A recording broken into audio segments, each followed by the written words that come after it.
So here we have the Ford Kuga ST line on a 69 plate. I'm going to start off by showing you around the outside of the car, and then we'll hop in and run through some controls on the inside.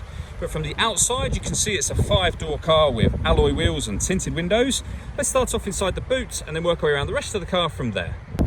So as we approach the boot, you can see we have reversing sensors, plenty of boot space as well, along with that 60/40 split folding rear seat. And then underneath this tray section, a space saver spare wheel. Okay, so we're just going to work our way back round to the front of the car, and then we'll hop in and run through some controls on the inside.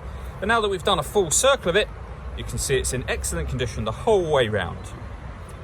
Just briefly before we climb in, I think it's well worth seeing the interior from this exterior point of view. There's plenty to run through on the dashboard, so let's hop in and we'll do that now.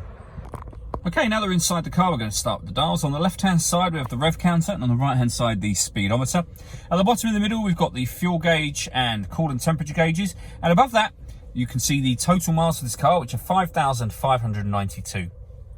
The information displayed in that section, which is currently a digital readout for the speedometer, can be changed using buttons on the steering wheel. So there's various different individual bits of trip computer and fuel economy information, or you can have these 4 bits of information all displayed at the same time, and you can reset some of these for long journeys and things like that if you want to monitor your fuel consumption.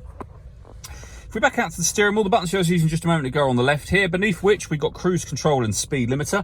Over on the right hand side, we have stereo controls and phone controls, including voice activation for the phone in the middle there. So hit that button, ask it to dial anyone in your contacts list, and it can do that for you without you having to take your phone from your bag or pocket. But as of course, once you've connected your phone up, hit this box to do that, and then add phone. Search for your vehicle on your device and select it once it is found. And then just follow those instructions on screen from there. If we go back to the home screen, musically, you can see we have AM, FM and DAB radio. We also have a CD player, and you can stream your music wirelessly via Bluetooth audio. On top of that, this car's got 2 separate USB inputs, so you can plug devices into either or both of those, and they will appear up here as options as well. If we go back to the main menu, we've also got satellite navigation. There's a full video that shows how this works, which you can find on both our website and also on our YouTube channel.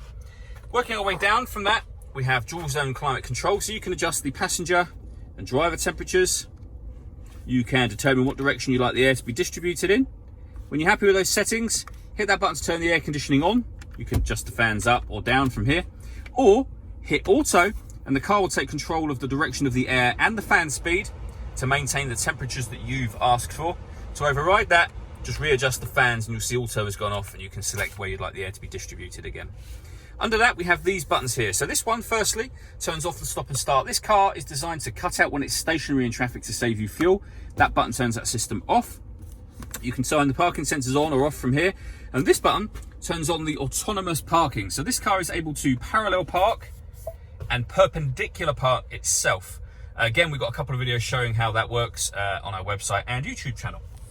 We then have a 6-speed manual gearbox, a 12-volt charging socket, electronic handbrake, and then 2 USB inputs in the central armrest. And then you can see we have a panoramic glass roof. The sunblind is closed at the moment, but if you push the button there, it will open about halfway back and stop.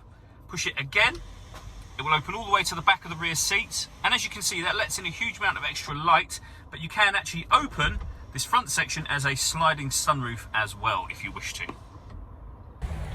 All that leaves me to say is thank you for taking the time to watch this video. If you'd like to come and see the car in person and have a test drive, please feel free to call any of our MJA sites. We'd love to hear from you soon.